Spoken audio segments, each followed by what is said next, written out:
شروع اللہ کا نام لے کر جو بڑا مہربان نہایت رحم والا ہے۔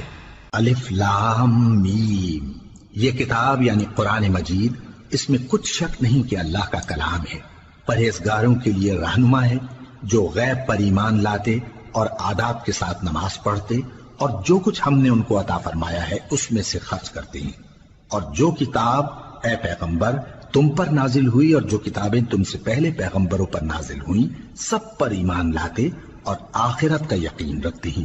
یہی لوگ اپنے پروردگار کی طرف سے آئی ہوئی ہدایت پر ہیں اور یہی لوگ کامیاب ہیں۔ جو لوگ کافر ہیں انہیں تم نصیحت کرو یا نہ کرو ان کے لیے برابر ہے، وہ ایمان نہیں لانے کے۔ اللہ نے ان کے دلوں اور کانوں پر مہر لگا رکھی ہے اور ان کی آنکھوں پر پردہ پڑا ہوا ہے اور ان کے لیے بڑا عذاب تیار ہے۔ اور بعض لوگ ایسے ہیں جو کہتے ہیں کہ ہم اللہ پر اور روز آخر پر ایمان رکھتے ہیں، حالانکہ وہ ایمان نہیں رکھتے۔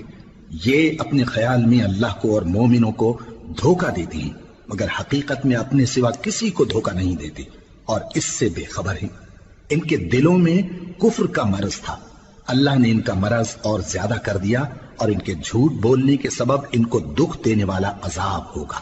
اور جب ان سے کہا جاتا ہے کہ زمین میں فساد نہ ڈالو تو کہتے ہیں کہ ہم تو اصلاح کرنے والے ہیں۔ دیکھو یہ بلا شبہ مفسد ہیں لیکن خبر نہیں رکھتے۔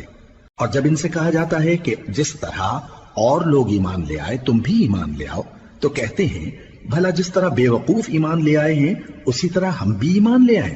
سن لو کہ یہی بے وقوف ہیں لیکن نہیں جانتے۔ اور یہ لوگ جب مومنوں سے ملتے ہیں تو کہتے ہیں کہ ہم ایمان لے آئے ہیں، اور جب اپنے شیطانوں میں جاتے ہیں تو ان سے کہتے ہیں کہ ہم تمہارے ساتھ ہیں، اور مسلمانوں سے تو ہم ہنسی کیا کرتے ہیں۔ ان منافقوں سے اللہ ہنسی کرتا ہے اور انہیں مہلت دیا جاتا ہے کہ شرارت و سرکشی میں پڑے بہک رہے ہیں۔ یہ وہ لوگ ہیں جنہوں نے ہدایت چھوڑ کر گمراہی خریدی تو نہ تو ان کی تجارت ہی نے کچھ نفع دیا اور نہ یہ ہدایت یاب ہی ہوئے۔ ان کی مثال اس شخص کی سی ہے جس نے شب تاریک میں آگ جلائی، جب آگ نے اس کے ارد گرد کی چیزیں روشن کی تو اللہ نے ان لوگوں کی روشنی زائل کر دی اور ان کو اندھیروں میں چھوڑ دیا کہ کچھ نہیں دیکھتے۔